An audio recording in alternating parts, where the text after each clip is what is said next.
Western ഓസ്ട്രേലിയയിൽ ഇന്ധനക്ഷാമം രൂക്ഷമായ സാഹചര്യത്തിൽ പ്രീമിയർ റോജർ കുക്ക് അടിയന്തര അധികാരങ്ങൾ പ്രാബല്യത്തിൽ കൊണ്ടുവന്നതായി പ്രഖ്യാപിച്ചു. ഇന്ധന വിതരണ ശൃംഖലയിലെ പ്രശ്നങ്ങൾ പരിഹരിക്കാൻ ലക്ഷ്യമിട്ടാണ് ഈ നടപടി. സർക്കാർ മുൻപ് ഇന്ധന കമ്പനികളോട് സ്റ്റോക്ക് വിവരങ്ങളും വിതരണ പദ്ധതികളും വെളിപ്പെടുത്താൻ ആവശ്യപ്പെട്ടിരുന്നെങ്കിലും ഏതാനും കമ്പനികൾ മാത്രമാണ് സഹകരിച്ചത്. ഇതിനെ തുടർന്നാണ് അടിയന്തര അധികാരങ്ങൾ ഉപയോഗിക്കാൻ സർക്കാർ തീരുമാനിച്ചത്.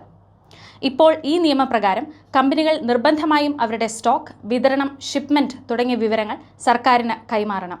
നിർദ്ദേശം പാലിക്കാത്തവർക്ക് പ്രതിദിനം വലിയ പിഴ ചുമത്തും. സംസ്ഥാനത്തെ ഗോൾഡ് ഫീൽഡ്സ്, വീറ്റ് ബെൽറ്റ് പോലുള്ള സുപ്രധാന മേഖലകളിൽ ഇന്ധനക്ഷാമം രൂക്ഷമാണെന്ന് അധികൃതർ അറിയിച്ചു. കാർഷിക മേഖലകളിലേക്കും ഖനനത്തിനും കൂടി ആവശ്യമായ ഇന്ധനം ലഭ്യമാക്കാനാണ് സർക്കാരിന്റെ ശ്രമം.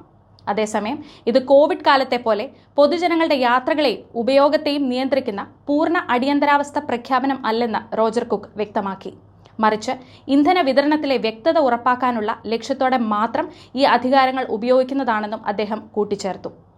ഇന്ധന പ്രതിസന്ധി രാജ്യത്തിലുടനീളം ആശങ്ക ഉയർത്തുന്ന സാഹചര്യത്തിൽ ഫെഡറൽ സർക്കാർ ജനങ്ങളോട് ഇന്ധനം സംരക്ഷിക്കാൻ, പ്രത്യേകിച്ച് പൊതുഗതാഗതം കൂടുതൽ ഉപയോഗിക്കാൻ ആഹ്വാനം ചെയ്തിട്ടുണ്ട്. ഇതോടെ വെസ്റ്റേൺ ഓസ്ട്രേലിയയിൽ ഇന്ധന വിതരണ നിയന്ത്രണങ്ങൾ കൂടുതൽ ശക്തമാക്കാൻ സാധ്യതയുണ്ടെന്നാണ് വിലയിരുത്തൽ. പെനീന മാത്യു, 24 ഓസ്ട്രേലിയ.